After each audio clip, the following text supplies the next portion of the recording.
जो कहते परिवार स्वर्गपुरी हम ये स्वर्गपुरी से जो रास्ता से रावण को बध कराई रावण बध कर रावण से ये जाकू राम लक्ष्मण सब जाते लास्ट समय आप कौन उपदेश देवा दिखु उपदेश रावण कहते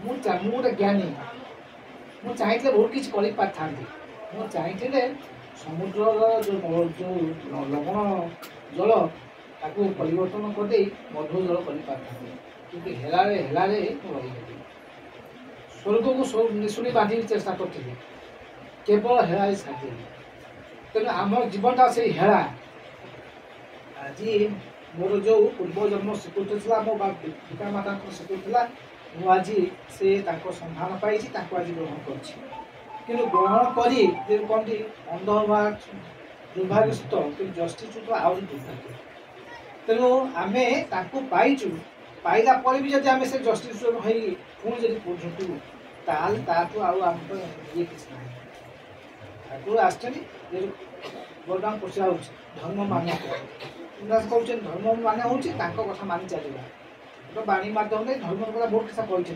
कहते मानि चलवाटा हूँ धर्म आउ कि ना तेणु आम आज जो आसी जो समय आसी मानिला बहुतटा शुणी बहुत जानी बहुत कथा पाखे जो प्रतिष्ठा भजन ये कीर्तन कहते जो प्रतिष्ठा करने जो कई जन थे से जीवन में बहुत किसी सहयोग बहुत कर परीक्षा भी कर से परीक्षा भर से उत्तीर्ण होती तेना आमको बिना शब्द बिना आपत्ति आम पाखे शरण नहीं मानि चलवा ये मानवाटा हूँ मानव न मानि दान तेणु आमको जो कहले आज आप पचराई बहुत आप बाछी बाछी लोक दीक्षा दौना आप जो आज बहुत प्रकार लोक आसे आप ना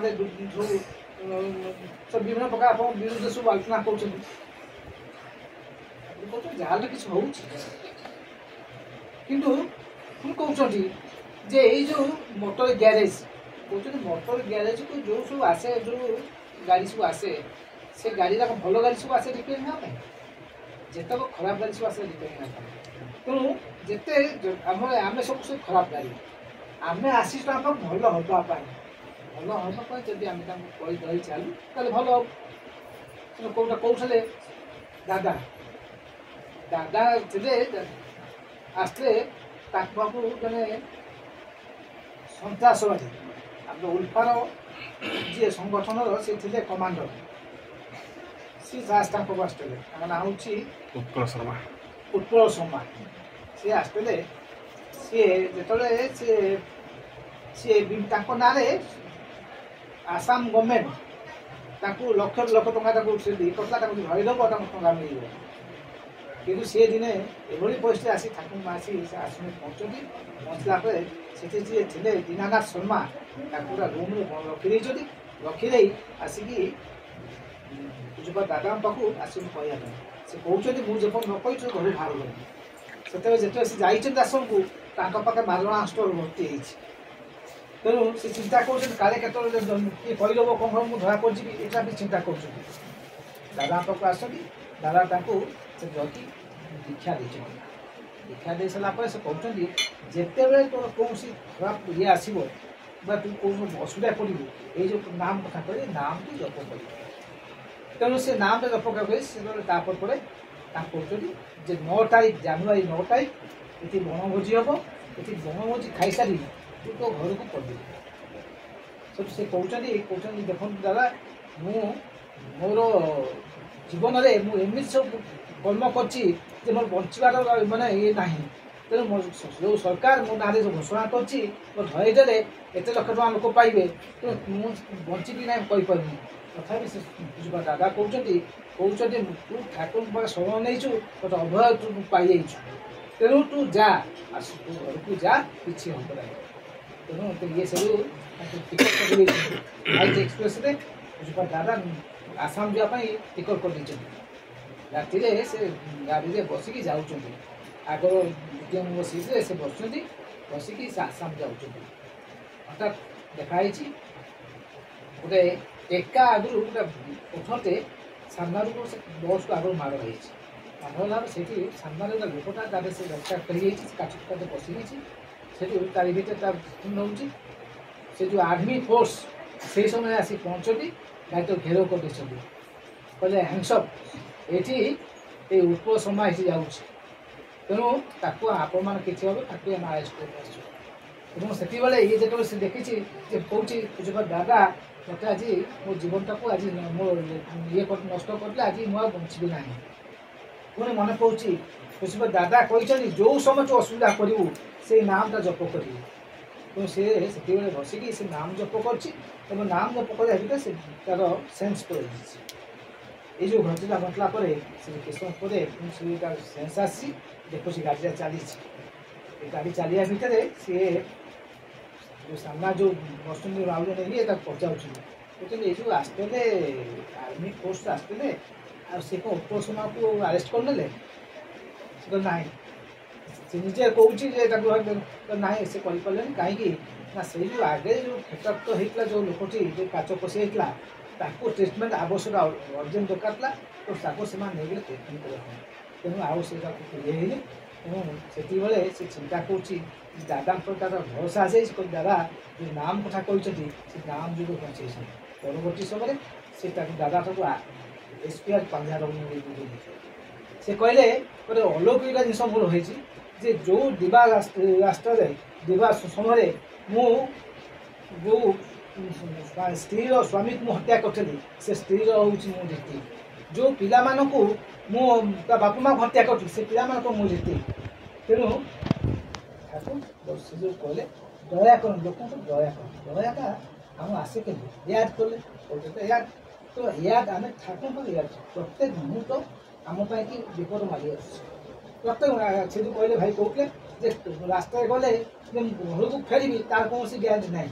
ତାକୁ ଅଭୟ ବାଣୀ ଦେଇଛନ୍ତି, ନିଶ୍ଚୟ ବଞ୍ଚିବା ପାଇଁ ସେଥିରେ ସେ ନାମ ଯଦି ମଣିଷ କରେ ତାହେଲେ ତା ଭିତରେ ସେଇ ଯେଉଁ ଶକ୍ତିଟା ଆସେ ସେ ଶକ୍ତି ଭିତରେ ସବୁ କିଛି କରିଦେଇପାରେ।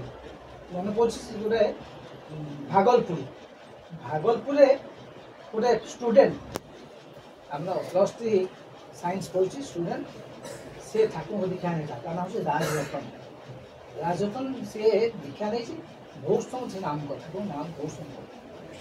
ଏ ଯେଉଁ ନାମ କରିବା ଭିତରେ ଯେତେ ତାର ପରୀକ୍ଷା ଦେଉଛି ସେ ପରୀକ୍ଷା ଦେବା ଭିତରେ ଦିନେ ସେ ଦେଖୁଛି କହୁଛି ଗୋଟେ ପରୀକ୍ଷା ଦେବାକୁ ଯିବି, ସମୟ ବହୁତ ଅଛି। ସେ କହିଲା ମୁଁ ଆଉ ଟିକେ ବସିଯାଏ ତାକୁ ନାମ କରିବି। ସେ ବସି ଚଟପଟ ଧରି ସେ ତାକୁ ନାମ କରୁଛି। ନାମ କରୁ କରୁ କରୁ ତାର ଏମିତି ସମୟ ମାନେ 10ଟା ବାଜିଯାଇଛି, ସେ ଆଉ ଜାଣିବ ନାମରେ ଏତେ ସେ ଭୁଲ ହେଇଯାଇଛି। ସେ 10ଟା ବାଜି ସେ ଜାଣିପାରୁନି ଯେ ଟାଇମ୍ ହେଇଗଲାଣି। ହଠାତ୍ ବାଲ୍ଟି ପଡ଼ିବା ଶବ୍ଦ ହେଇଛି। ବାଲ୍ଟି ପଡ଼ିବା ଶବ୍ଦ ହେଇଛି, ତାର ଯେଉଁ ନାମଟା ଭଗ୍ନ ହେଇଯାଇଛି ଏବଂ ସିଏ ଘଣ୍ଟାକୁ ଦେଖିଛି ଯେ 10ଟା ବାଜିଲାଣି। କହିଲେ ସେତେବେଳେ ସେ ଚିନ୍ତା କରୁଛି ଯେ ମୁଁ ତ ଏତେ ସମୟ ବସି ନାମ କଲି, ସେ କହିଲେ ମୁଁ ପରୀକ୍ଷା ଯିବି କେମିତି ପହଞ୍ଚିଲା ବେଳକୁ 11ଟା ବାଜିଯିବ। ମୋତେ ଯିଏ ଏକ୍ଜାମିନର ମୋତେ ସେ ଆଲାଉ କରିବେ କି ନଥିଲେ। ଏବଂ ସେ କ'ଣ করে ସବୁଦିନ ସାଇକେଲ ନେଇକି ଯାଆନ୍ତି, ସେଦିନ ଆଉ ସାଇକେଲ ନ ନେଇ ସେ ଦୌଡ଼ି ଯାଇ ପହଞ୍ଚନ୍ତି କଲେଜରେ ପହଞ୍ଚନ୍ତି। କଲେଜରେ ପହଞ୍ଚନ୍ତି ସେତେବେଳେ ସିଏ ଯେଉଁ ତାଙ୍କର ପୁରା ଝାଳନାରେ ଗାଧେଇ ପଡ଼ୁଛନ୍ତି। ସେ ରୁମ୍ ପଶିଲା ବେଳକୁ ସେ ଯେଉଁ ଏକ୍ଜାମିନର ପଚାରୁଛନ୍ତି, କହିଲେ ଆରେ ରାଜରତନ ତମେ ଏମିତି ଏଇଭଳିଆ ଅବସ୍ଥା କ'ଣ ହେଇଛ? ମାନେ କ'ଣ ଝାଳନା ଦେଇଛ, ଝଗ ଖରାପ ଅଛି କି ଏମିତି ଭାଇଁସି ହେଉଛ, କ'ଣ ହେଇଛି? ସେଠୁ କହୁଛନ୍ତି ତୁମେ ତ ଏବେ ଗୋଟେ ପାସ୍ କରିକି ମାନେ ଏକ ଯିବ ବୋଲି କହି ତୁମେ ଏଇ ପରୀକ୍ଷାରୁ ବାହାରିକି ପୁଣି ଏମିତି ଆସିଲା ବେଳକୁ ଏମିତି କ'ଣ ଅବସ୍ଥା ହେଇଛି? ସେ ଚିନ୍ତା କରୁଛନ୍ତି ମୁଁ ତ ଏଠି ତ ମୁଁ ଆସିନାହିଁ, ଆଉ ଇଏ କ'ଣ ଯେଉଁ କହୁଛନ୍ତି ଯେ ଏକ୍ଜାମିନର କହୁଛନ୍ତି ମୁଁ ସେଠି ବସିଥିଲି ଆଉ ମୁଁ ପାସ୍ କରି ବାହାରୁ ଯାଇଛି। ସେ ନାହିଁ ସେ କିଛି କରିପାରୁନାହିଁ। ସେ ଡେସ୍କ କରି ନେଇ ବସୁଛନ୍ତି। ସେ ବସି ଦେଖୁଛନ୍ତି ଯେଉଁ ଘଣ୍ଟାଟା ଆସିବା ଭିତରେ ଘଣ୍ଟାଟା ରହିଯାଇଛି ଡିଫରେନ୍ସ, ସେଇ ଘଣ୍ଟାଟା ଭିତରେ ଯେତିକି କୋଶ୍ଚିନ୍ର ଆନ୍ସର ଦେବା ଲେଖା କଥା ସେତିକି ଆନ୍ସର ଖାତାରେ ଲେଖା ହେଇଯାଇଛି। ତେଣୁ ସିଏ ଆଶ୍ଚର୍ଯ୍ୟ ହେଉଛନ୍ତି ଏଇଟା ଲେଖିଲା କିଏ? ସେ ତାଙ୍କ ପୁଣି ଯେଉଁ ଲେଖାଟା ହେଇଛି ତାଙ୍କ ନିଜ ହ୍ୟାଣ୍ଡରାଇଟିଂ ଓଡ଼ିଆ ଲେଖା ହେଇଛି। ତେଣୁ ସେ ଆଶ୍ଚର୍ଯ୍ୟ ହେଉଛନ୍ତି। ତେଣୁ ସେ କହିଲେ ଯେ ନାମ କହିଲେ ଏ ଠାକୁର ଛଡ଼ା କେହି ନାହାନ୍ତି। ଏ ଠାକୁର ଯେତେବେଳେ ସେ ଯେଉଁ ନାମ ମଣିଷ କରେ ଠାକୁର ସେ ତା ଭିତରେ ଆସି ପଶି ଏଇ ଜିନିଷ ସବୁ କରନ୍ତି, ଅଲୌକିକ ସୃଷ୍ଟି କରନ୍ତି। ତେଣୁ ଆମକୁ ସେ ଯେଉଁ ତାଙ୍କ ନିର୍ଦ୍ଦେଶଟା ପାଳନ କରିବା, ତାଙ୍କ କଥା ନେଇ ଚାଲିବା, ଯଦି ଆମେ କରିଚାଲୁ ତାହେଲେ ଏଇ ଯେଉଁ ଜିନିଷ ଆମେ ତାକୁ ନିଶ୍ଚିତ ଭାବେ ରକ୍ଷା କରିବେ ନହେଲେ ଅନ୍ୟ ଉପାୟ ନାହିଁ। ଆମେ ଠାକୁରଙ୍କ ସାମନାରେ କଥା ତ କହିଲେ ବହୁତ ଚାଲିଯିବ।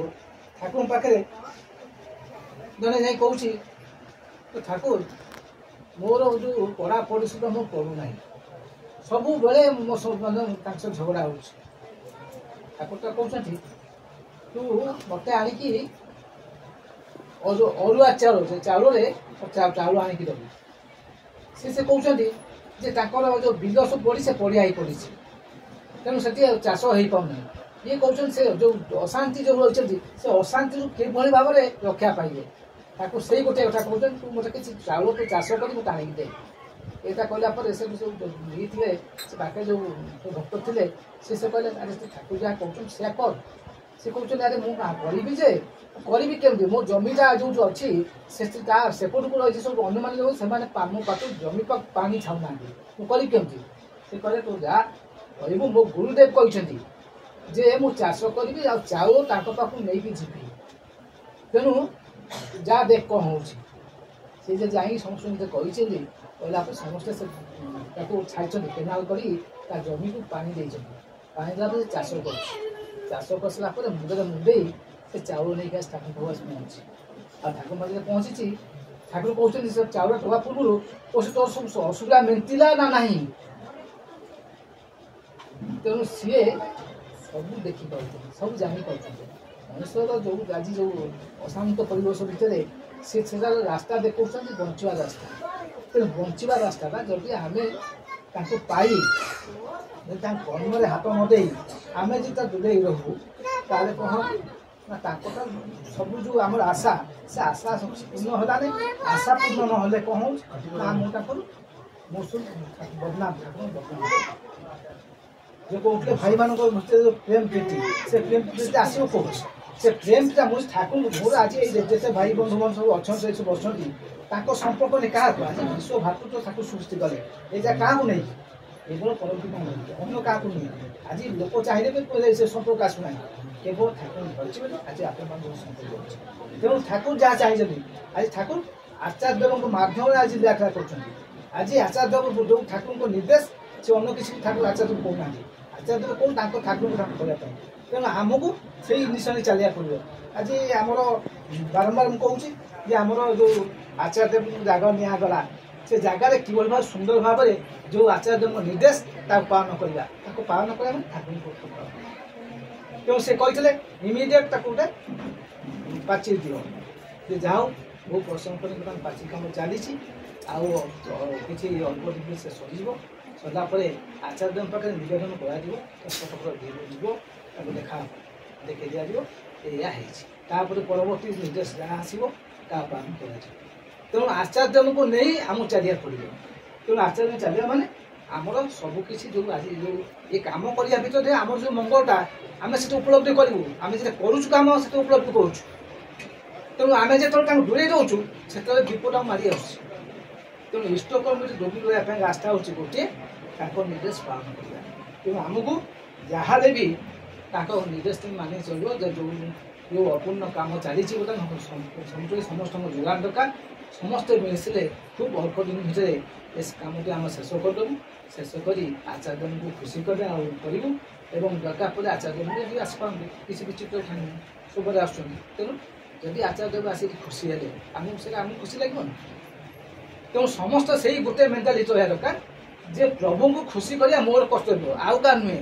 ମଣିଷ ତା ସ୍ତ୍ରୀ ପାଇଁ ଚିନ୍ତା କରୁଛି, ପିଲା ପାଇଁ ଚିନ୍ତା କରୁଛି, ସବୁ ଚିନ୍ତା କରୁଛି।